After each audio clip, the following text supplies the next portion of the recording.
Welcome to our final session of the afternoon. We are running this session in conjunction with the Karolinska Institutet. I'm delighted to hand over.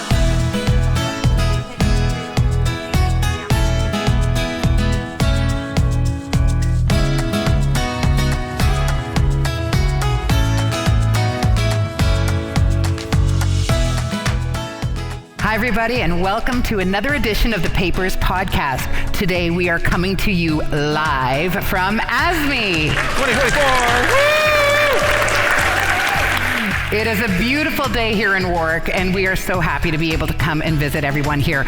And today, I have the usual cast of characters. Jason. Hi, Lara. It's a beautiful day because it's not raining. We've been in town. We've been in the UK for a week, and it's the rain's been horizontal. It's nice that there's sunshine. And Linda. Hey, everyone. And of course, Jason. No. John. The smart one, right? It's the bar is low. John's got a paper for us today, so let's get into it. John, what do you got? Thanks, Lara. I was really impressed that you managed to get the name of Warwick correct. I know. I practiced. I used to call it Warwick. And I was informed that in England, you just select random letters and you don't say them. When we knew we were coming, we had a debate about how to pronounce this name. Yeah. And I got really crushed by you guys. I said Warwick. It's on audio. We should talk about that delicious brown sauce that you put on. No, we don't discuss Worcester sauce, Worcestershire. Like, think of all the letters in there you don't say. This is probably the biggest reason we need a live audience. We get a little tired of each other. The episode today, I've entitled Instagramming the Study Sesh, which all of my teenage children think I'm being very cringy by using the word Instagram in any kind of title. It's actually from a paper online first at the Clinical Teacher. It's by Trivedi et al. And the original title is Finding the Right Combination for Self-Directed Learning, a focus group study of residents' choice and use of digital resources to support their learning. Instagramming the study sesh, you'll remember that a bit better. So let me set up our idea and our topic for today. So back in my day, and now we get the juxtaposition of Instagram and me, it was an acceptable phrase to say, I read it somewhere. And we won't get into the debate about whether a print journal or a textbook has an appropriate draw to authority, but it was a shorthand of saying, okay, I have some evidence, I have something that backs up what I say and do, because that's where the resources that we're drawing on. But today, during rounds or in my emergency department or A&E department, the kids today, and by kids, what I really mean is highly intelligent, motivated, thoughtful health professionals who are pretty incredible in terms of how they're delivering healthcare. They're more likely to reply, I heard it on a podcast. So this is the juxtaposition, I guess, that we're on a podcast talking about podcasts. It's how can we appreciate the role of digital resources to keep current, to keep up to date. And so, first come, first serve. I have 3 questions for y'all. Linda, Jason, Lara. What digital resources do you use? Or what are the advantages of those types of resources? Or what are the dangers you've experienced? Well, I'm going to start. Do people still use the word push and pull? Because I, in terms of things that are sent to me, it's things like Twitter and blogs and things like that. And pull is when I'm going to search for something, either in education or clinical, in clinical life. Often Google Scholar, YouTube, things like that. Advantages, disadvantages? Well, instant answers. You may know that I am not a very patient person. It's nice to get instant answers. You also develop a bit of a community. The disadvantage is instant answers means very little reflection.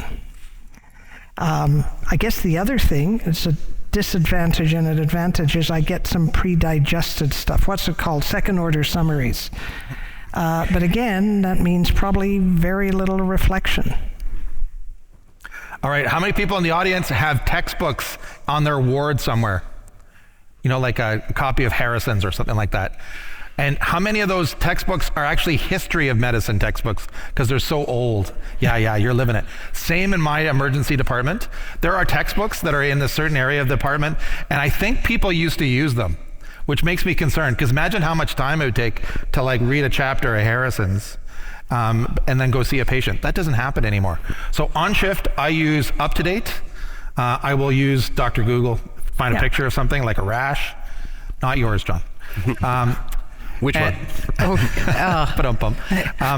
And then between shifts, though, when I'm not at the bedside, I would use podcasts. I'd use journals. I still use journals, still use textbooks. But I'll tell you, my trainees, they don't use the textbook as much. They do read journals. They do love podcasts. So I'm going to take a danger, because I think there is a danger in podcasts and resources that are electronic and readily available.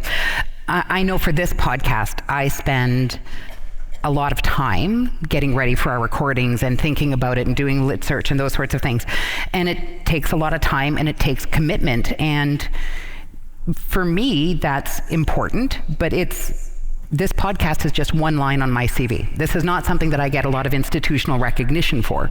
But I think it's important because we are producing materials that people are going to use and think about and reflect on and those sorts of things, and hopefully have some influence on practice.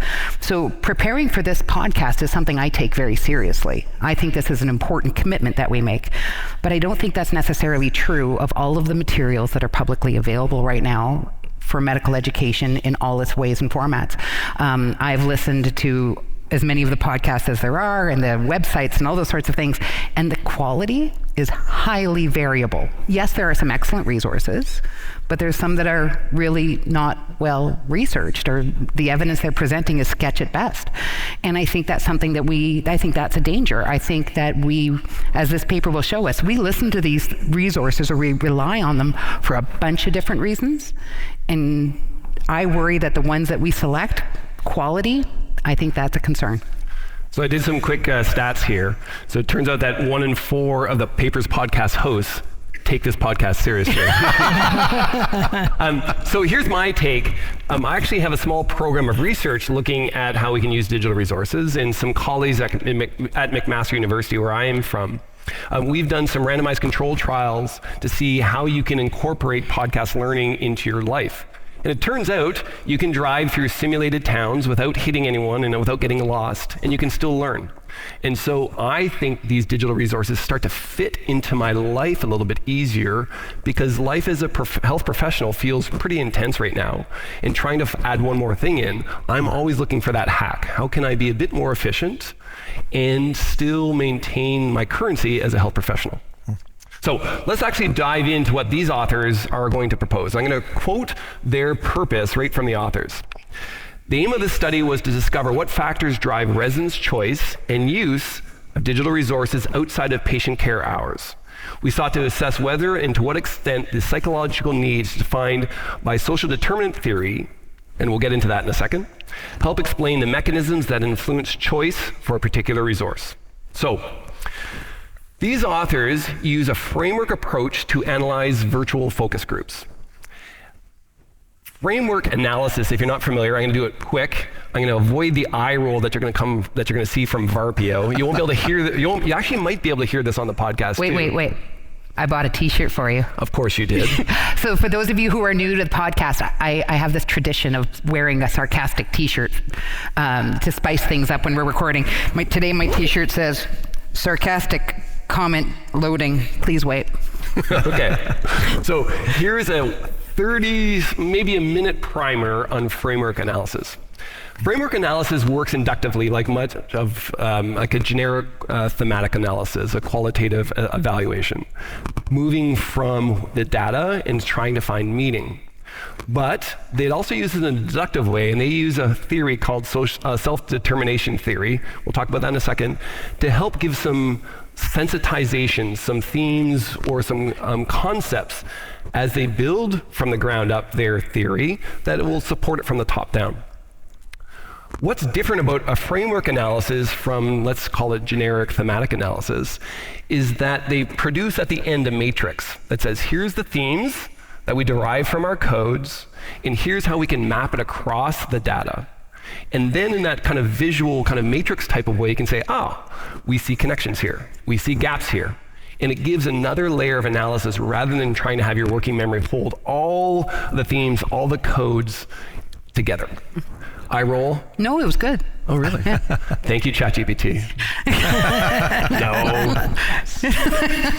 So, self-determination theory is that sensitizing framework that they use to help code deductively down. And essentially, there's 3 elements with self-determination theory. First, you want autonomy as a learner, or as a health professional. You want to say, I control my fate. And second is your motivator is you want to maintain competence. You want to do good at your job and in your professional life. And the third part is we never act in isolation. The role of our peer influence is our driver of many of the decisions you make. And so reflect maybe as you think or as you hear the results of this study, do I see myself in the same lens that these internal medicine residents do? John, just before you go on, anybody in the audience work with self-determination theory? Show of hands. Fantastic. 1, 2, one person. 1 person. Excellent. 1 person there. No pressure, just the mic's coming to you afterwards. No pressure. But you get autonomy, so just tell Jason to be. This analytic team was I think very intentionally diversified. They had a number of clinician educators that did and did not use digital resources. And they also had some PhD methodologists that had no experience with digital resources. Cue smirk. OMG. Pause for effect. One of our themes, if you haven't heard the podcast, is Lara always has trouble with technology. It often gets edited out, but Lara has trouble getting onto the podcast. We're recording and she's like grumbling. And swearing. Yeah, I gotta Okay, say. more of the research, less of the banter.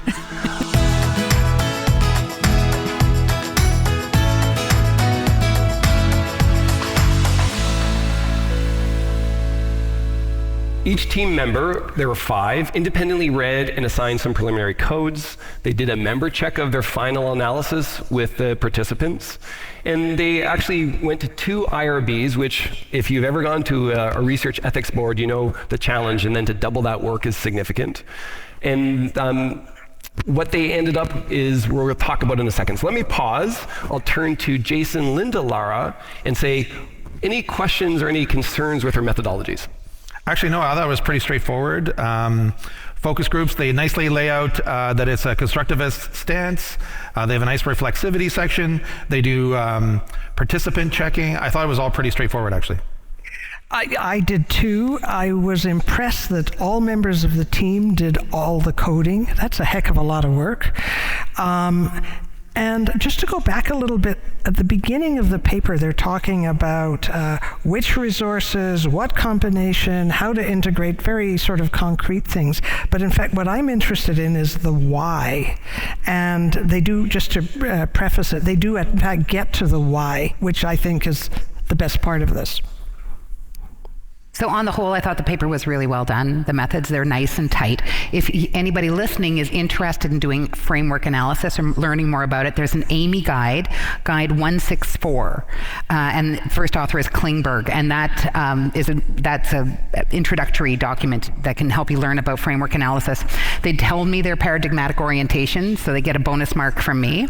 And they did the study from a constructivist orientation, but then they did member checking, which is from a post-positivist orientation. So, yeah, but I'm picking at the edges. It was a good study. It's solid. All right.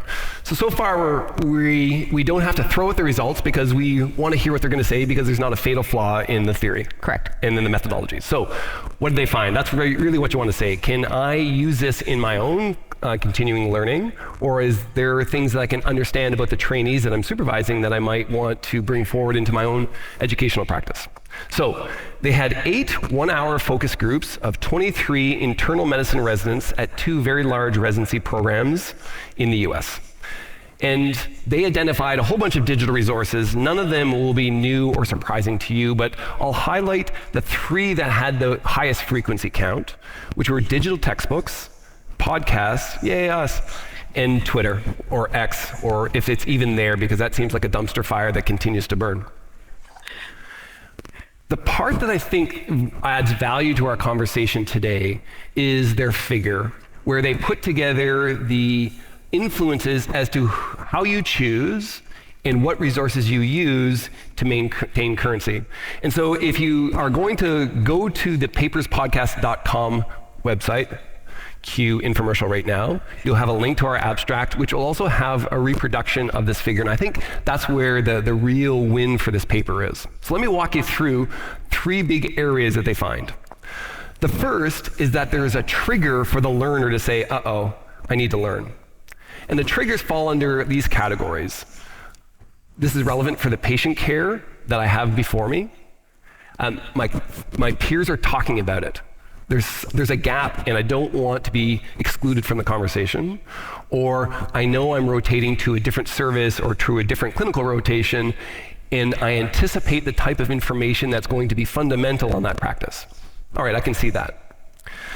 The second is, what do I have capacity for? So this is happening outside of assigned clinical practice or outside of any kind of academic delivery of a curriculum. And so the first is does it fit my lifestyle? Meaning, can I insert it? Does it drop into other things that I'm doing? I like to run, or I like to take walks, or whatever it might be. How much bandwidth do I have right now? Is this a good time in my life or not? And what's the expectation of that resource? And then how much, I guess kind of correlated, how much energy is that going to take from me, and where can that drop in? And so then the third element, we have a trigger, we have a bit of a triaging decision about how much can I add to a pretty heavy life, personally and professionally. And the third is, do I have familiarity with one of these resources? Do I recognize it? And will it increase the socialization that I have with my other peers in my professional practice? It's kind of like that, hey, did you just see that YouTube clip? Or did you see that Netflix series? I might want to be a part of that in a professional way in terms of my own learning, because I don't want to be the person who didn't see the latest version of Game of Thrones. I want to be a part of that conversation. And so with that, those 3 domains draw it all together. And so Lara, Linda, Jason, what piece would you pick out and say, oh, I want to unpack that a bit more, or what piece do you think was particularly compelling or surprising to you? I'm going to tell you what bothered me. Not a single piece of the results talk about quality. Not one. The participants assumed all of them were of equal quality, and they're not. Some of these resources are really rich and some are not. And I find it deeply troubling that we are making assumptions that all of the materials are equally useful and then making selections based on, is it easy to access? Does it fit my lifestyle? I would hope that part of our concerns are the material is good, but not one person talked about that. Are you saying the internet lies? Right? But seriously, I think that's really, I'm really troubled by that. Abraham Lincoln says the internet does not lie. If you attended I saw that somewhere. Kevin showed us that, yeah. Okay. So, Lara, I agree with you. I agree violently with you about the quality thing, but I think there's something else that's missing here in the trigger part of it. And I know, yes, this is supposed to be self-directed learning, but what happened to the influence, not of peers, but of your teachers, of the clinical supervisors, of your senior residents? They, during discussion of cases, during lunch, during brief chats anywhere, may say, I read something, or this is something you could read, or maybe you need to know a little bit more about this. And so I think that's a big thing that's missing out of this part. I thought the results resonated. I can hear my own trainees in some of these messages and some of these quotes. They talk a lot about efficiency of learning. I like one of their little phrases, which was learning per minute or something like that. It really reflects kind of media language. There was another, I thought, interesting finding that they had, John, that you didn't mention, I don't think, which was this idea that the digital kind of medium also allows for something that's novel that you wouldn't necessarily see in another medium they're learning from. And that was tacit language or orienting people to how we all talk in this area of medicine. There's some kind of socialization that happens because it's a digital medium it's transmitting it. And the other thing that I was missing that I didn't hear that my registrars would say is there's something about the celebrity podcaster in clinical medicine, that they would talk about that more because this person has a reputation, or maybe they've got a bigger podcast. That doesn't necessarily mean it's quality. The part that I'll come back to that I thought was interesting to me was the startup cost. And so they use this language of frictionless resources. As an educational designer, I think that's something that we should all pause and reflect on. As learners, I think we should also come to that contrast with, we're very into the growth mindset of practice and reps and the work to acquire and maintain competence. And yet, if we're pretty honest with ourselves, and I can see myself in this data set, even though I'm not an internist and training was a number of years ago, and don't tell them what the real number is. But I do think that in my own practice, am I looking for frictionless, or am I being as intentional in terms of making sure that the educational answer to my educational need is appropriately paired? Before we get to a round of votes, let me just end with the conclusions from the authors, and then we're going to hear some questions from you, some comments, or maybe even a response to their conclusions about the methods and the results and what it means. So here's what the authors conclude with. The selection of digital resources for self-directed learning is driven by multiple factors, suggesting an interdependent relationship between the learning environment and a resident's cognitive capacity. Understanding these interconnections can help educators and learners choose the resource that fit their lifestyle and their learning needs. So, a chance now. I think we have microphones that are going to be distributed. Where's our runner? Do you have a hand? Awesome, at the back. We'll bring you the mic. We're going to talk about the methods first. So if you have a comment about self-determination theory, if you have a comment about a framework analysis, or if you just have a comment about how they ran their study, we'd like to hear your thoughts or your questions. We have someone right up here. Yeah, and why they had 2 people in some of their focus groups, for instance. Oh. You had your chance. Hi, thank you. I just wondered, you mentioned at the start with framework analysis, the idea is to produce a bit of a matrix, and I'm only looking at the paper now, but I don't know that I'm seeing a matrix, or is that what you're seeing in the figure? Because I would have expected a matrix to look more sort of to like a grid or something? Yeah, so say they'd done different specialties, for example, how does it look in different, for example? Oh, that's a good point. Can you just say your name and where you're from before we move on? My name's Jo Kerins, and I'm just completing a PhD at University of Dundee. So they don't include their matrix in any of their supplementary material, but I don't think it necessarily needs to be, and I'll hear debate from you in the room. It's a piece that helps in the final analysis, and so they present their final analysis rather than all the pre-work and penultimate work that leads to it. But you're exactly right. That's what a matrix will look like. It'll be a 2x2. Down rows will typically be the theme, and there might be some sub-themes across columns, but you'll actually try to find the different points pulled from your data that are representative there, so you can see the heavy imprinting and the gaps in your data. Great comment. Great point. Anything else about methods? Got a hand here? Up in the front? Yeah, so my name is Keith. I'm from University of Oxford. So one thing that actually troubled me a little bit is how they can find trustworthiness, which is a bigger topic than can be confined through these titles that they used, like analytic memos, reflective practice, and member checking, because trustworthiness or validity is much, much larger than this, and you cannot put a stamp on your data that this is trustworthy using just these labels.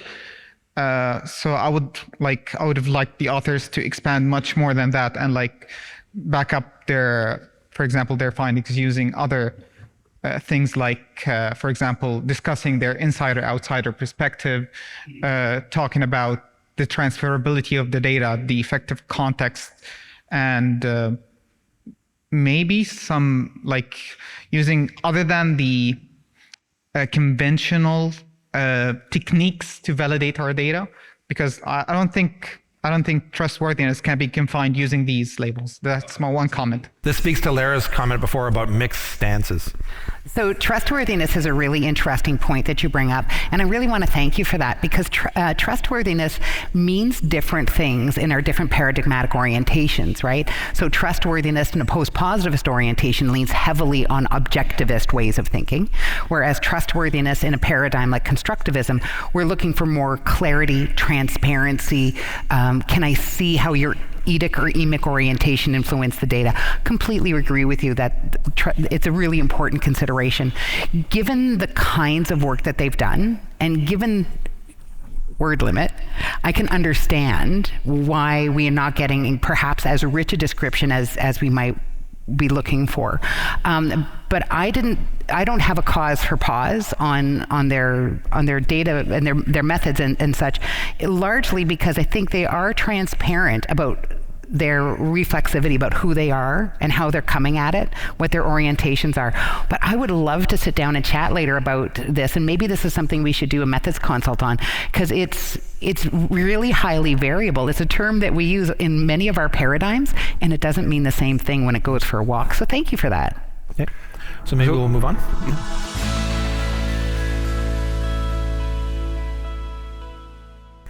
So we're going to transition to our vote.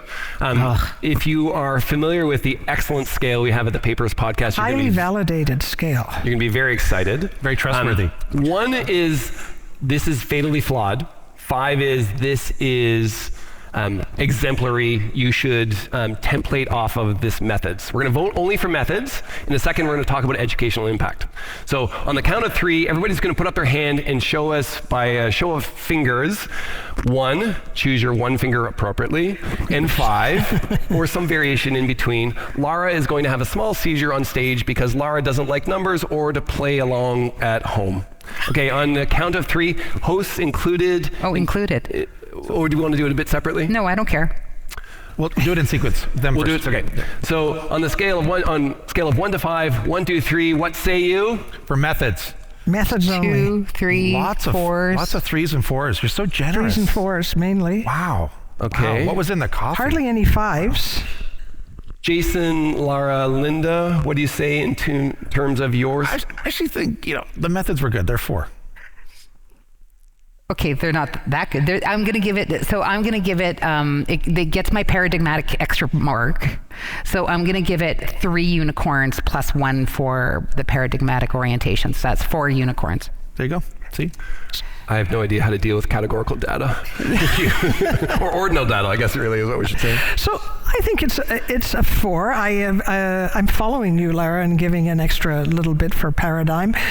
It very clearly explained they probably could have gone a little bit further in terms of getting more people in focus groups and perhaps going beyond internal medicine, going across the continuum, things like that. So that's why it's not a 5. So my other little small plug, we're releasing a board game shortly called Dear Reviewer 2, which is a response to that classic reviewer that you get back on your paper. It's basically Cards Against Humanity, but for med-ed. And I think we might be reviewer 2ing right now, because I think this is a pretty good methods. Yes, we could have fine-tuned it. If we had $1 million, we could have made it better. But I don't think I see anything in here that's critical, that's a flaw. And so I'm going to give it a 4 too. All right. Now, audience, we're going to go now to educational impact, meaning, is this a paper that you're going to hand to a colleague and say, you got to read this? That's a 5. Or I'm never ever I can't believe they wasted 40 minutes of my life on this podcast talking about it. Before we vote, we're going to give you one more chance to kind of reflect on, is this a paper you hand out, or is this a paper that goes into your PDF bin? Did you like this paper? Would you use this paper? Would you recommend it to somebody? Are you buying a podcast company? Hi there, Johnny Gucky in Leeds. My concern with it as an educational take-home is that the authors are kind of homogenizing what are very different digital resources. So if you look at podcasts, social media apps, and these are very different, wildly different types of platforms, and you can learn in a variety of different ways. And it's looked at as a kind of a learning as a transactional action. In that context, it's like I'm actively choosing to go on and access this type of resource and learn. But actually, quite a lot of the learning we do in these platforms isn't kind of an active process. It's almost passive. On social media, for example, you're curating your own timeline and you're learning almost by accident. And some of that speaks to quality, which I know has been mentioned earlier. And it also negates a lot of the learning that happens that's not just factual, it's not just knowledge translation, it's also about how you develop yourself as part of the community of practice. And that is a huge part of social media, for example. So I think as part of educational take-homes, a lot of that is missing. Though I think, to say that podcasts are great and social media is great, I mean, we kind of know that. Thank you. What a great comment. There was one more question. Hello? Yeah. So I think it's a very superficial study. It doesn't give me much to think about. I mean, yeah, so people use these 3-4 things, so what? And if you're not using 3-4 things, then what are you using? These are the only things available, mostly. And then in US, these are the common ones that people use of that age group. In UK, there are some other ones. In Pakistan, there are some other ones. India and China, everything doesn't work, and they have their own things which students use. But what I would have been interested in knowing is that for what do they use these channels or these resources? And as far the quality is concerned, I think my students also use a lot of medias. In Pakistan, they are mostly using YouTube videos. Podcasts are not very common because I think our students are more visual learners and dominantly. They get dozed off when they're just listening to something, and especially if it is not with 4 people and having an interactive discussion. So we're not going to have big penetration in Pakistan, you're saying? Not yet, but I can help you there. Please and thank you. Okay, so when the students are listening to some of these things, they are very particular about who they are listening to. And this goes with the students to students. I mean, I saw a student looking into hearing something, and I said, "Why are you hearing? Who's this person?" And she actually knew who this person is and what is the background of this person. And he was recommended by a lot of senior students or other people, so she was listening to it, and that was very, very popular, probably the most popular in for that particular thing that they wanted to know about. So I would be interested in what they. And one of the statements in this paper says that, while I'm taking care of my children and my husband, I get little time and I listen to this. So I'm sure they're not listening to how phenomenology works, or it's not something that needs a lot of understanding. It's something it's like when we used to have these small books, pocket guides for clinical medicine or clinical surgery, and we just take it out and see 2 paragraphs and you would know what to do in this situation. I think in that situation you don't need to know exactly what the references are. You just need the quick answer for something. But I'm sure not for detailed things. So these are the 2 points that I would like to make. So for me, this paper is a very superficial one. I'm not going to hand over to anyone. Maybe to my undergraduate students, if they are starting to do qualitative study, it's a good paper to read and learn how to start qualitative work. Thank you. Thank you. So, one more in the back who's been waiting. Oh. Don't think we have time. Sorry, we'll catch you on the next paper perhaps.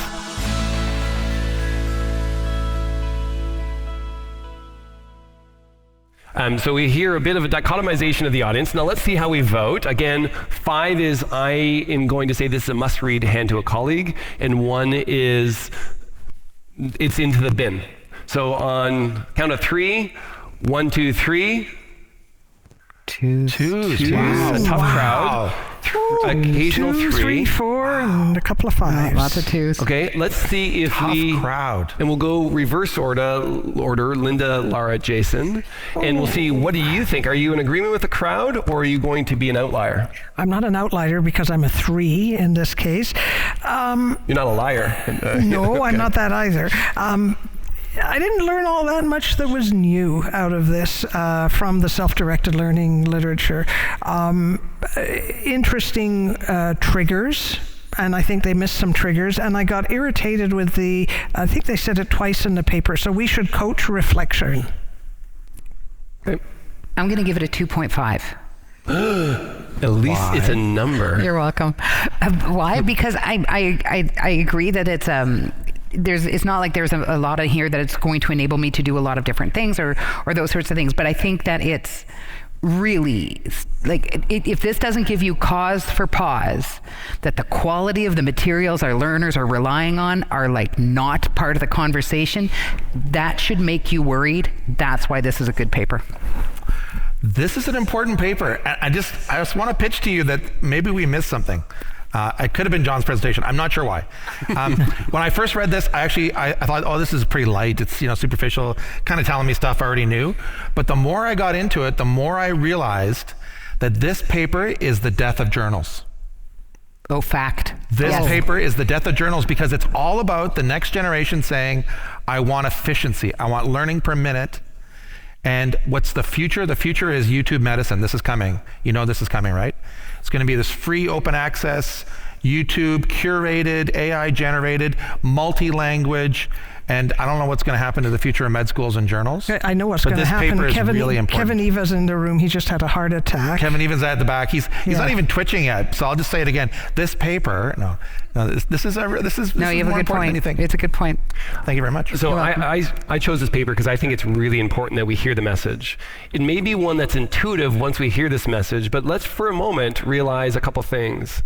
That educational resources, digital educational resources, are being selected by how frictionless, how can I fit it into my life, and influenced by my peers. Popularity. And celebrities. But that doesn't mean those choices are the wrong choices, but it has the potential because there's not a backstop against it. Yeah. And before we say, well, those learners, that generation, I suspect we should all take a hard look at ourselves and say, what does that look like for my own practice? Because do you want to know all the digital resources I use? And yes, I have like a paperweight, or we call it a textbook, just keeping stuff from moving around in my house. I don't think the spine's been cracked in some time. So there you have it. Here live at ASME, we've heard your responses, but for those of you listening to this recording, we'd love to hear a little bit more from you. You can reach us at thepaperspodcast@gmail.com. That's our email address. We respond and we'll give you a bit of time on the show, or you can go and get the abstract and read it for yourself, or leave a comment at our website, paperspodcast.com. Thanks for listening. Talk to you later. Bye-bye. Take care, everybody.